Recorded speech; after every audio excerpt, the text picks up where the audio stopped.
غلام محی الدین advocate Ghulam Mohi الدین وانی صاحب, جن کو محی الدین ذہنپوری سے بھی جانا جاتا تھا, تو وہ ہسٹری میں بھی ان کا نام ہے. تو اسی حساب سے بہت ساری پرسنالٹیز ہمارے گاؤں میں, اور ایجوکیشن لیول ہے اس میں بہت زیادہ ہمارا گاؤں فارورڈ تھا پہلے سے ہی, تو اسی کے حساب سے اس کا جو نام پڑا تھا وہ ذہن پورہ تھا. میں کافی سارے روایت ہے آپ کے ذہن پورہ گاؤں کے بارے میں نے جو پڑھا ہے آرکیولوجیکل جو بکس سے میرے پاس جو ریلائبل ریسورسز ہے, تو اس میں ایس ایل شالی شاید آلموسٹ ایس ایل شالی مینشن کرتے ہیں کہ ذہن پورہ جو ہے اٹ واز اوریجنلی جین پورہ, کیونکہ آپ کے گاؤں میں 2-3 ستوپاز بھی ہیں جو اس وقت ان دا فارم آف روئنز کھنڈرات کی شکل میں اس وقت آپ کو ملیں گے اگر آپ ان جگہوں پہ ایکسپلور کرنے جاؤ گے. تو ان کا ماننا ہے کہ یہ جین پورہ کے نام سے ایک زمانے میں اس گاؤں کا نام تھا, اور اس کے بعد with the passage of time لوگوں نے اس گاؤں کا نام جو ہے ذہن پورہ کر دیا. جی جیسے صاحب آپ نے علمی دنیا میں یا کلمی نام جو آپ نے رکھا مدثر نظر, آپ کہہ رہے تھے آف دا ریکارڈ, جی, تو یہ کلمی نام مدثر نظر ہی کیوں؟ دیکھیے کہ انسان میں جو ایک سوچ ہوتی ہے اسی کے حساب سے میں نے جو یہ مدثر نظر رکھا ہے. میں سوچتا تھا کہ اللہ تعالیٰ نے بھی فرمایا ہے کہ آپ دنیا کو دیکھو, اچھے سے دیکھو, اس پہ غور فکر کرو. تو اسی کے حساب سے اس کے بیک گراؤنڈ کو لے کے میں نے اپنا جو نام ہے میں سوچا کہ میں ہر کسی چیز پہ نظر رکھوں تاکہ میرا دماغ بڑھے اور میں کچھ آگے بھی کر سکوں. تو اسی کے حساب سے میں نے جو اپنا نام رکھا وہ مدثر نظر رکھا. مجھے پہلے سے ہی شعر و شاعری میں بہت زیادہ شوق تھا. کچھ ایسے معاملات میری زندگی میں آئے, کچھ آئسولیشن لینی پڑی جس کی وجہ سے میں نے تھوڑا سا لکھا, اور لکھنے میں میں نے یہ پایا کہ میں لکھ سکتا ہوں. اللہ تعالیٰ نے میرے ذہن میں ایسا رکھا ہے کہ میں ایکسپلور کر سکتا ہوں. میں جو لکھتا ہوں اس کو ایک رائٹنگ کی شکل میں, شاعری کی شکل میں پیش کر سکتا ہوں. تو کب محسوس ہوا آپ کو کہ آپ شاعری کی دنیا میں آپ نے جیسے قلم اٹھایا اور آپ نے لکھنی شروع کی؟ جی, جب پہلی بار آپ نے اپنا کلام کس کو دکھایا اور انہوں نے کیسے انکریج کیا آپ کو لکھنے کے لیے؟ دیکھیے, جب میں پہلے جب سکولنگ میں تھا, میں 10th میں 11th 12th میں تھا, تو تب میں ایسے تھوڑا سا لکھنا سٹارٹ کیا. میں نے سوچا کہ جو اس کی ردم ہوتی ہے جس کو ہم قافیہ بولتے ہیں یا بہر بولتے ہیں, کہ وہ میں لکھ پاؤں کہ نہیں. جیسے میں نے لکھا کہ to become a doctor is my aim, sports is my game. ایسے چیزیں جب میرے ذہن میں آئی کہ میں نے سوچا کہ میں لکھ سکتا ہوں, مجھے ردم آتا ہے, مجھے ہم قافیہ بنانا آتا ہے. تو جب یہ ہوا تو میں نے کچھ اشعار قلم بند کیے, تو کسی کو دکھایا, انہوں نے بولا کہ آپ میں یہ ٹیلنٹ ہے, آپ لکھ سکتے ہو, آپ کو اللہ تعالیٰ نے ذہنیت دی ہے, آپ اس کو آگے کیجئے. پھر میں نے لکھنا سٹارٹ کیا, تو وہاں سے ہی اس میں زیادہ انٹرسٹ پڑ گیا. چونکہ اس بات چیت کا بھی مقصد یہی ہے کہ یہ اکثر و بیشتر میں باقی شعراء حضرات کے ساتھ بھی باتیں کرتا رہتا ہوں, ریکارڈ کرتا رہتا ہوں, کہ میرا مقصد یہی ہے کہ جو بڈنگ رائٹرز یا بڈنگ پوائٹس ہیں ان کو حوصلہ افزائی کرنا.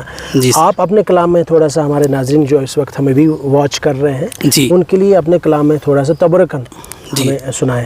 دیکھیے, میں تینوں زبانوں میں بھی لکھ سکتا ہوں, انگلش, اردو اور کشمیری, مگر جو ہماری مدر ٹنگ ہے وہ کشمیری ہے, اور کشمیری لوگ سمجھتے ہیں. زیادہ سمجھیں گے تو میں نے کشمیری میں ایک نعتیہ کلام لکھا ہے, میں وہ پیش کرنا چاہتا ہوں. ضرور, بسم اللہ. جی, نعتیہ کلام کچھ ایسے ہے. مدینک تاجو سرہا وندے سرتاجو, غریبن ہند حاجو سرہا وندے سرتاجو, امیری غریبی یتی چھے در دنیا, گس آسن تچ چون ساتھو سرہا وندے سرتاجو. کیا کر انسان چھو غفلتن ولمت, کیا کر انسان چھو غفلتن ولمت, چھم چون بس آسو سرہا وندے سرتاجو. عربیت اجمی چھی چین امتی, کرزی ہے پاسو سرہا وندے سرتاجو.